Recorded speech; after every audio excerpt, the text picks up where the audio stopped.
Monsieur le député? Si c'est le cas, Madame la ministre, est-ce que vous pourriez me dire quel article dans le projet de loi, outre celui que vous nous proposez aujourd'hui, assure aux entreprises et organismes québécois l'accès continu et durable à un lieu de dépôt définitif? Quel article dans votre projet de loi prévoit ça? Pouvez-vous me l'indiquer? Madame la ministre. L'article qui est déposé en ce moment, Madame la Présidente.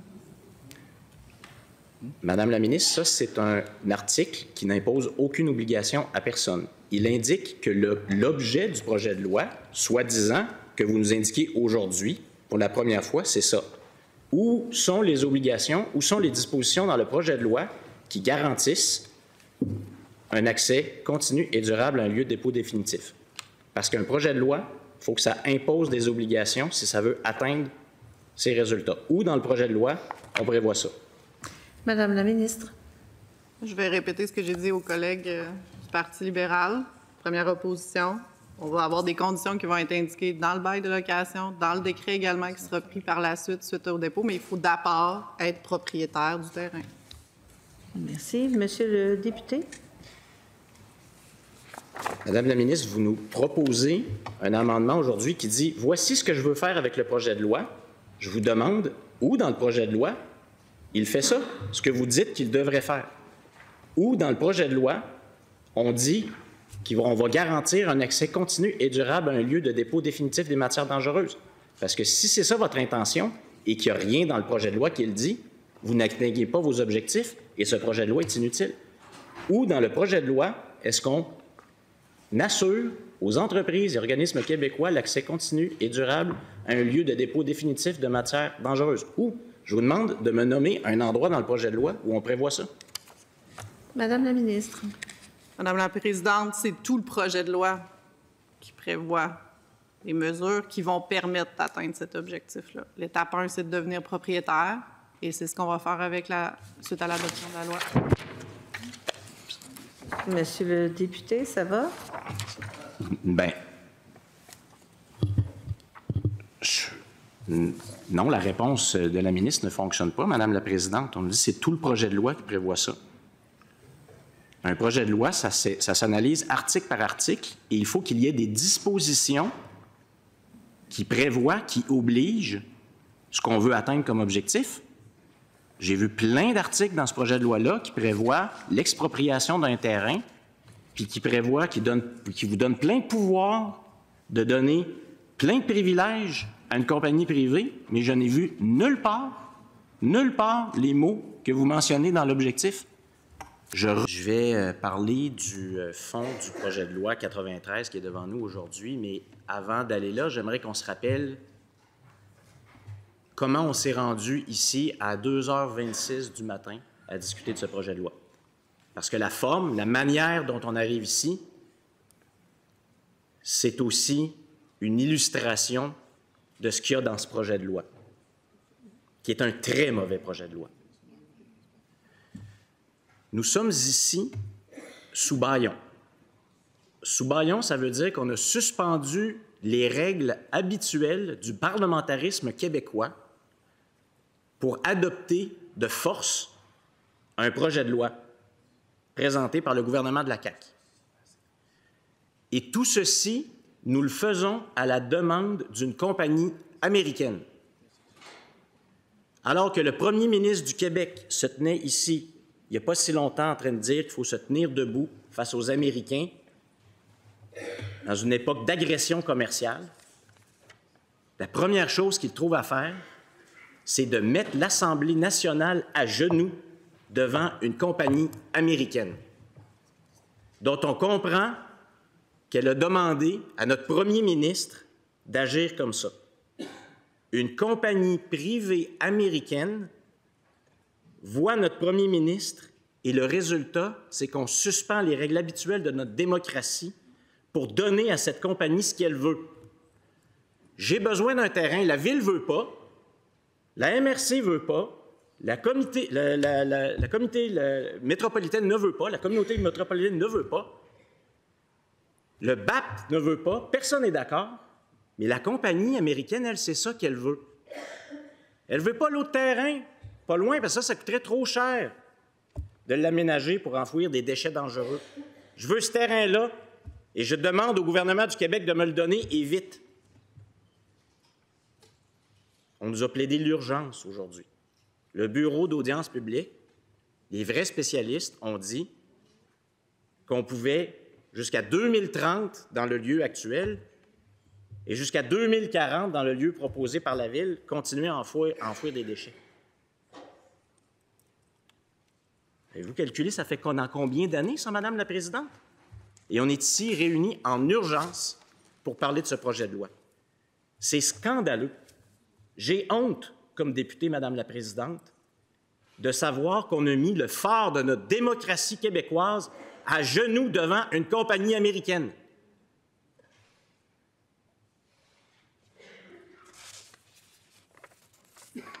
Maintenant, bien qu'on soit menotté, puis qu'on sait qu'on va se le faire enfoncer dans la gorge, dans la nuit, ce projet de loi-là, et je comprends pourquoi le gouvernement de la CAQ veut que ça se passe pendant que les Québécoises et les Québécois dorment. Parce que je vais arriver au contenu du projet de loi, et c'est une horreur.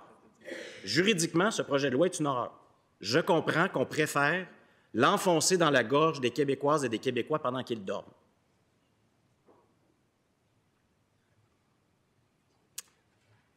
En 1946, je vais nous ramener en 1946 maintenant pour aller au fond, Madame la Présidente. En 1946, le premier ministre, Maurice Duplessis, a décidé qu'il ordonnait au président de la Commission des liqueurs du Québec de l'époque de révoquer le permis d'alcool d'un restaurateur qui s'appelait Franck Roncarelli. Ça a donné lieu à une des décisions les plus importantes que tous les juristes du Québec ont étudiées, parce que c'est la décision phare qui a expliqué qu'est-ce que ça veut dire une mauvaise utilisation des leviers de l'État pour des mauvaises raisons. Nous sommes réunis aujourd'hui pour discuter d'un projet de loi qui pourrait très bien, dans le futur, être étudié comme un bel exemple qu'en 2025, on est encore capable de faire ce genre de choses-là. Qu'on est encore capable de dire « le gouvernement est au-dessus des lois ». Comme dans le bon vieux temps, « the king can do no wrong ». Oui, parce que vous allez voir, il y a des articles dans ce projet de loi-là qui reviennent exactement à ces principes. Faisons un petit tour guidé. Avant de passer à l'étude détaillée, faisons un petit tour guidé des dispositions de ce projet de loi. L'article 1, c'est un projet de loi d'expropriation. Ça veut dire que le gouvernement s'approprie de force un terrain en payant une somme. Donc, c'est déjà un exercice important du pouvoir de l'exécutif de dire « peu importe ce que le propriétaire en pense, peu importe ce que les autres en pensent, je m'approprie le terrain ». L'article 2, c'est le montant. L'article 3, là, ça commence les malgré.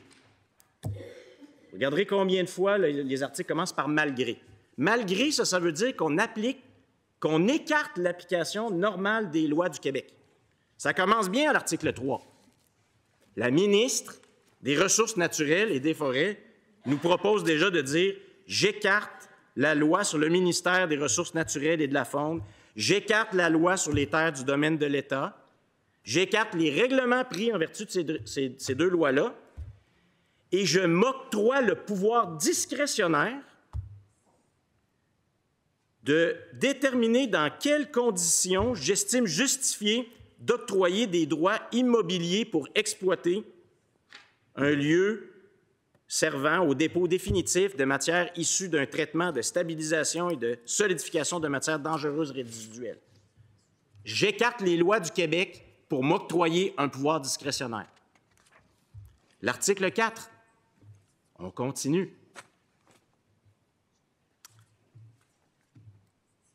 On écarte le règlement sur l'assainissement de l'atmosphère pour conférer au gouvernement un pouvoir discrétionnaire d'autoriser, de délivrer une autorisation d'utilisation du lieu aux conditions qu'il va déterminer. Un pouvoir discrétionnaire en écartant les règlements. Je n'ai pas fini. L'article 5, maintenant. Encore une fois, le mot « malgré ». Cette fois-là, on écarte le Code civil du Québec. On vient dire dans ce projet de loi-là que, il y a des articles dans le Code civil du Québec, la loi fondamentale du Québec, c'est pas grave, on l'écarte. L'article 6, on continue. Qu'est-ce qui se passe à l'article 6, Madame la Présidente? Devinez quoi? Un nouveau pouvoir discrétionnaire octroyé à la ministre de déterminer toute condition qu'elle estime justifiée relativement au transport puis à la coupe de bois. L'article 7. Ça, c'est spectaculaire, l'article 7. L'article 7 prévoit quelque chose d'extraordinaire. On écarte toutes les normes édictées par la Ville de Blainville, la municipalité régionale de comté de Thérèse de Blainville ou par la communauté métropolitaine de Montréal. Toutes ces normes-là ne s'appliquent plus.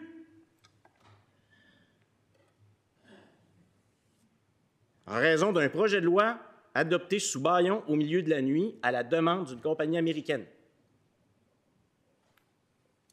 Hey, qu'est-ce que devient l'autonomie municipale avec ce gouvernement de la CAQ? Quand on leur dit, peu importe ce que vous allez dire, peu importe ce que vous avez adopté comme règlement avant, puis peu importe ce que vous voudriez faire dans l'avenir, il n'y a rien de tout ça qui va s'appliquer parce que nous autres, au gouvernement de la CAQ, on a décidé que ça allait être comme ça.